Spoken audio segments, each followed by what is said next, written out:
ito at sinasabing isang dambuhal at makasaysayang pasakit na naman ho yung sinasabing nagbabadya sa mga pampublikong kalsada sa susunod na linggo ho. At kung di ako nagkakamali, ayon ho sa pinakang huling ulat ho natin, asahan ho natin yung big time oil price hike ko na sinasabing posibleng pumalo ho sa hanggang 10.50 kada litro ho dito sa diesel. At gayon din ho sa sinasabing gasolina naman, papalo daw ho ito sa 4.50 kada litro. Aba mukhang problema na naman ho ng ating mga kababayan ito. At dahil ho dito sinasabi yung retail price ho ng krudo dito sa Metro Manila at mga karatig lalawigan, posibleng lumampas na naman ho sa sinasabing 100 pesos kada litro. Aba, problema nga talaga. Para bigyan ho natin ng buong detalye, nasa kabilang linya ho natin si Chairman Mar Balbuena ng Manibela. Sir, magandang umaga ho. Si J. Martin ho ito. Live ho tayo napapakinggan sa DWAD Mega Manila. Magandang umaga, Sir Jay, at magandang umaga po sa lahat po ng nanonood at sumusubaybay po ngayon. At sir, yung sinasabing dambuhalang taas presyo ho na sinasabi ho 10.50 ho dun sa diesel at dito naman ho sa sinasabing gasolina ay 4 pesos ho yung itataas. Ano ho yung reaction nyo dito, Chairman? Alam mo, dagdag na pasakit po ito sa sektor ng transportasyon, lalong-lalo na po sa aming mga tsuper na napakahirap na po ng biyahe at ilang buwan na hindi naman po bumababa talaga ang presyo ng mga produktong petrolyo. Pasakit po ito at panibagong dagok po ito sa aming hanay. At Chairman, kung bibilangin ho natin sa piso at sentimo, magkano ho yung tinatayang mawawala ho sa pang-araw-araw na kita o yung sinasabing take-home pay ng isang ordinaryong tsuper ng jeep ho dahil sa sinasabing dagdag singil ho na ito, Chairman? Kung kukumputin po natin ang nawawalang kita po ng tsuper na pinaghahatian po ng operator ay umaabot na po sa 600 pesos, Sir Jay.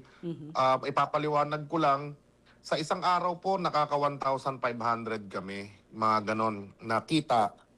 Pero yun ay pinaghahatian po ng driver at ng operator para din dun sa maintenance ng sasakyan.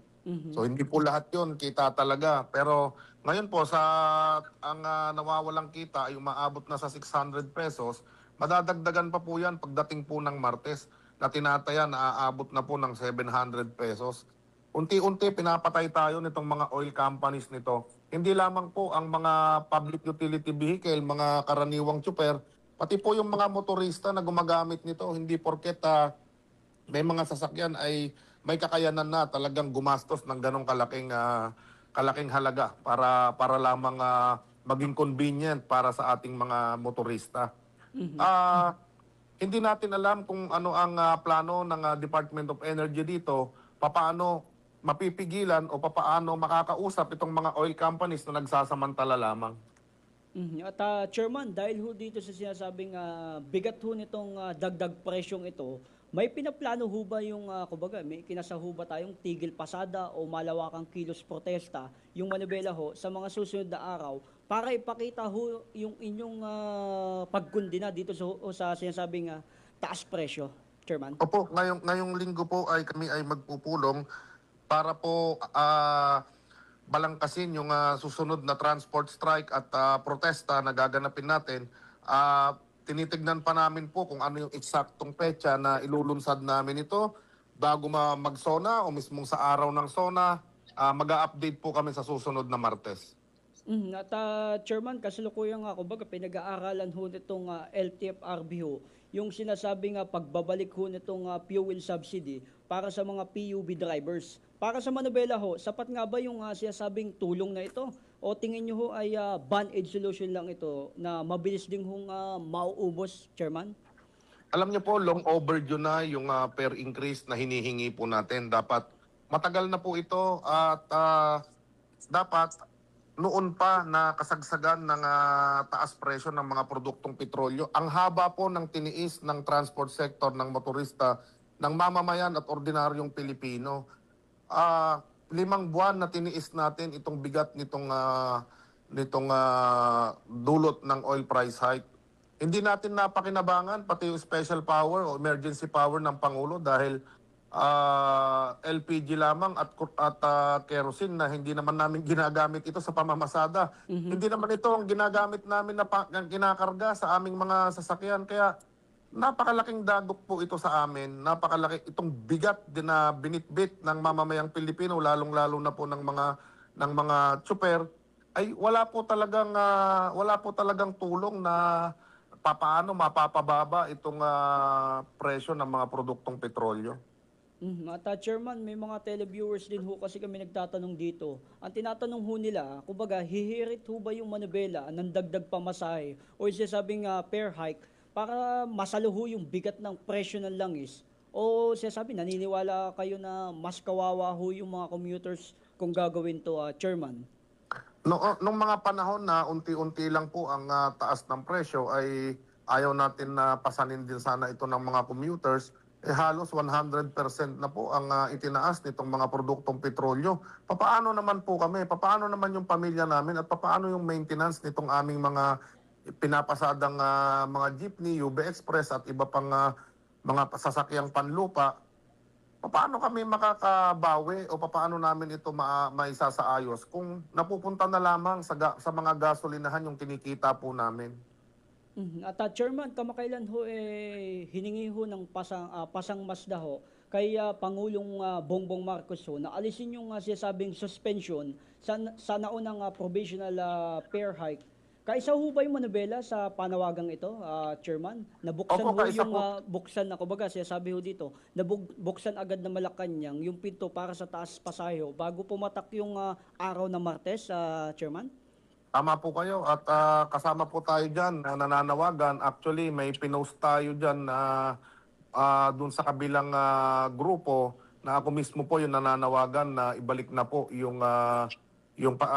kumbaga bawiin na ng ating Pangulo yung pag-suspend niya dati doon sa fare hike. Chairman, matanong ko lang din ho, meron ho ba kayong mensahe o nais na iparating kay Pangulong Bongbong Marcos at gayon din ho sa Department of Energy para matigil ho itong sinasabing linggo-linggong pasakit ho sa sektor ng usaping transportasyon, Chairman? Nananawagan po tayo sa ating mahal na Pangulo, Ferdinand Marcos R. Marcos Jr., na sana ho maawa po kayo sa transport sector, sa mga motorista, magkaroon po kayo sana ng puso na kami ay makapaghanap buhay pa. Naniniwala kami na ibibigay niyo po ito sa lalong madaling panahon. At sa Department of Energy, mahal na Pangulo Ferdinand R. Marcos Jr., na sana po na tanungin man lang ano ba ang ginagawa nitong Department of Energy para maibsan po yung pahirap dulot nitong itong mga sunod-sunod na oil price hike at papaano matutugunan yung pagsirit o paglobo ng presyo nito na hindi po masyadong maaapektuhan katulad nito na dito lang naman tayo sa kalapit na mga bansa natin kumukuha at wala ba tayong stock na pangmatagalan para hindi ho natin maramdaman yung ganitong kabigat na pagtaas ng mga presyo ng mga produktong petrolyo. Ilang buwan na po na dinaranas natin ito pero mukhang wala pa rin pong solusyon kundi ayuda, ayuda, ayuda.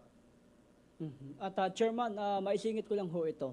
Patuloy pa rin ho yung inyong panawagan na tanggalin ho yung excess tax ho at yung VAT sa langis. Pati na ho yung tuluyang ibasura sa oil deregulation law ho, Chairman.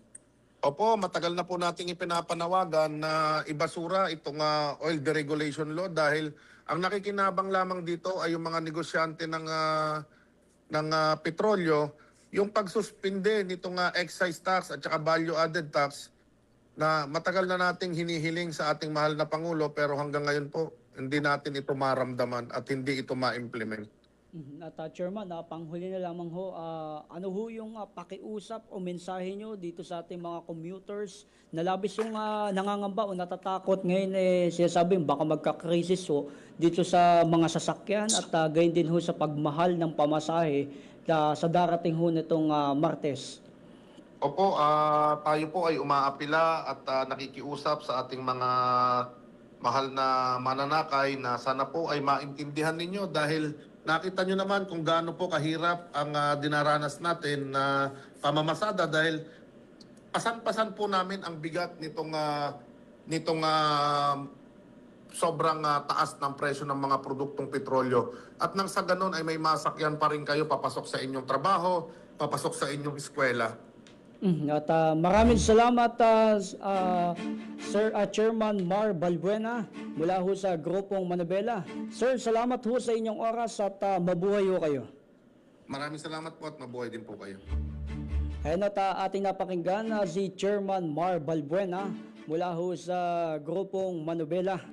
At kumbaga napakalinaw ho nitong sinasabing babala. Kumbaga sinasabi ho dito, walang mabilis na aksyon ho yung gobyerno. Kumbaga kung sinasabi kung wala hong mabilis na aksyon yung gobyerno bago ho yung pagdating nitong araw na Martes, hindi lang ho tsuper yung mapipilayan, kundi ho yung buong sambayan ng Pilipino ho. Dahil sa sinasabi hong dambuhalang oil price hike ko, na talagang papalo ho dun sa ating mga kababayan. Gayun din ho sa mga tsuper natin na lubos hong nakikipagsapalaran sa araw-araw.